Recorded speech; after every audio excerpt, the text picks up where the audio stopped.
ইরানের নারীদের অধিকার আদায়ের অন্যতম সাহসী কণ্ঠস্বর ও শান্তিতে নোবেল বিজয়ী ৫৩ বছর বয়সী নার্গিস মোহাম্মদীকে আবারও গ্রেফতার করা হয়েছে।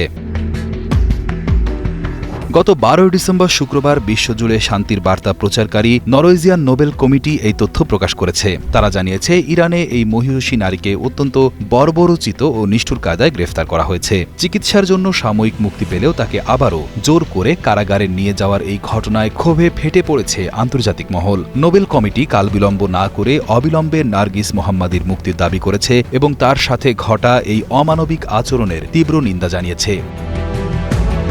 নার্গিস মোহাম্মদী ইরানের নিপীড়িত নারীদের সাহসের প্রতীক হিসেবে বিবেচিত।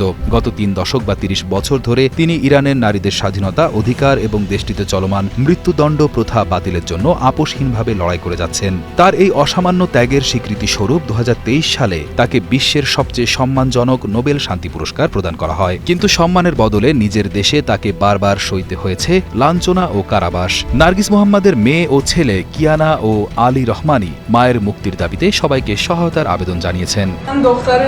আমি কিয়ানা রহমানি, নার্গিস মোহাম্মদীর মেয়ে। আমি আলী রহমানি, নার্গিস মোহাম্মদের ছেলে। আমাদের কণ্ঠস্বর হন, যাতে আমরা আমাদের মায়ের কণ্ঠ শুনতে পারি। ১১ মাস ধরে আমরা আমাদের মায়ের কণ্ঠ শুনতে পাইনি।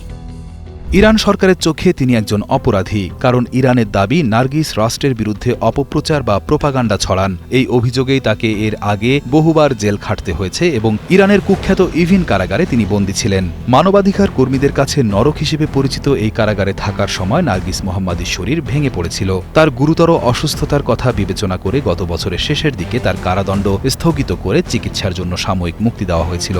আশা করা হচ্ছিল তিনি হয়তো সুস্থ হয়ে উঠবেন, কিন্তু তাকে সুস্থ হওয়ার সুযোগ না দিয়ে আবারও গ্রেফতার করা হলো। বর্তমানে তার শারীরিক অবস্থা এবং নিরাপত্তা নিয়ে গভীর উদ্বেগ প্রকাশ করেছে আন্তর্জাতিক সংস্থাগুলো।